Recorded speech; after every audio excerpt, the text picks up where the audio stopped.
প্রতিটা মানুষই একটু মানসিক শান্তি খোঁজে, ঘরে বাইরে প্রিয়জনের কাছে কেবল একটুখানি মানসিক শান্তিটাই খোঁজে। বিশ্বাস করেন, আর কিচ্ছু না। যদি সেই শান্তির জায়গাটা খুঁজে পায়, তবে সে কিছুতেই ওই জায়গাটা হারাতে চায় না।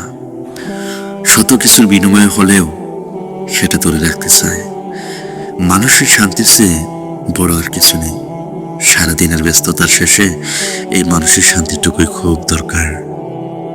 তুমি যত ভালো হও না কেন, কখনো সবার প্রিয় হতে পারবে না। মানুষ না মরা পর্যন্ত ভালো বলে না।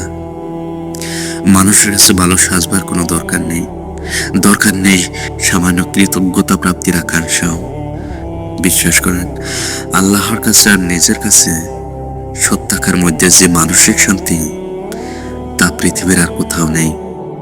জীবনে একটা সময় এসে উপলব্ধি করা যায়, কেউ আসলে কারণ নয়, না প্রিয়জন না আপনজন, যে মানসিক শান্তি দিতে পারে, কিংবা যার সাথে কথা বললে মানসিক শান্তি পাওয়া যায়, প্রকৃত অর্থে সেই প্রিয়জন। কেননা পৃথিবীতে হয়তো ভালোবাসার মতো মানুষ অনেক পাওয়া যায়, তবে মানসিক শান্তিতে সামান্য একটু মানসিক ভরসা দেবে এমন মানুষ সহজে পাওয়া যায় না।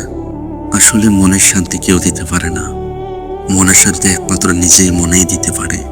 তুমি যদি ভাবো আমার যা আছে আমি তাকে সুখী, তবে তুমি সুখী, নয়তো মনের অশান্তি তোমার পিছু ছাড়বে না। কখনো কখনো মানসিক শান্তি পাওয়া জায়গাগুলো এত অশান্তি হয়ে ওঠে, কাউকে বলাও যায় না। মনে হয় অনেকটা দূরে গিয়ে কয়েকটা দিনের জন্য জীবনটাকে মুক্তি দেওয়ার প্রয়োজন। এই বাস্তব পরিবেশে শ্বাস নেওয়া যাচ্ছে না। মনে হয় যেখানে তাকাচ্ছি সবাই আমার উপর বিরক্ত, হতাশ। কিন্তু এই হতাশার পিছনে পুরোপুরি আমি দায়ী না।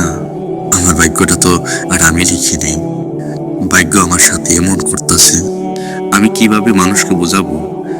এই পৃথিবীতে এমন কোনো মানুষ নেই যে যাকে আমি বোঝাবো আমি সত্যিই ভালো নেই। জীবনে পারফেক্ট মানুষ থাকার চেয়ে মানুষের শান্তি দেবে এমন একটা মানুষ থাকা খুব প্রয়োজন। একজন স্বামীর জন্য বড় মানসিক ডাক্তার হলো স্ত্রী। চাইলে স্বামীকে মানসিকভাবে শান্তিতে রাখতে পারে, আবার পাগল বানিয়েও রাখতে পারে। মানুষের জীবনে 6 বার হেরে যায়। 1, টাকার কাছে। 2, ভালোবাসার কাছে। 3, সময়ের কাছে। 4, বিবেকের কাছে। 5, বন্ধুত্বের কাছে। 6, অবশেষে মৃত্যুর কাছে। এই 3 ধরনের মানুষের কপালে দুঃখ লেগেই থাকে। নাম্বার 1, যারা কোনোদিন নিজের সাথে হওয়া অন্যায়ের প্রতিবাদ করতে জানেন না। নাম্বার 2, যারা অতিরিক্ত নম্র, ভদ্র এবং বিনয়ী। নাম্বার 3, যারা সব সময় অন্য কেউ কষ্ট পাবে ভেবে কখনো কাউকে না বলতে পারে না।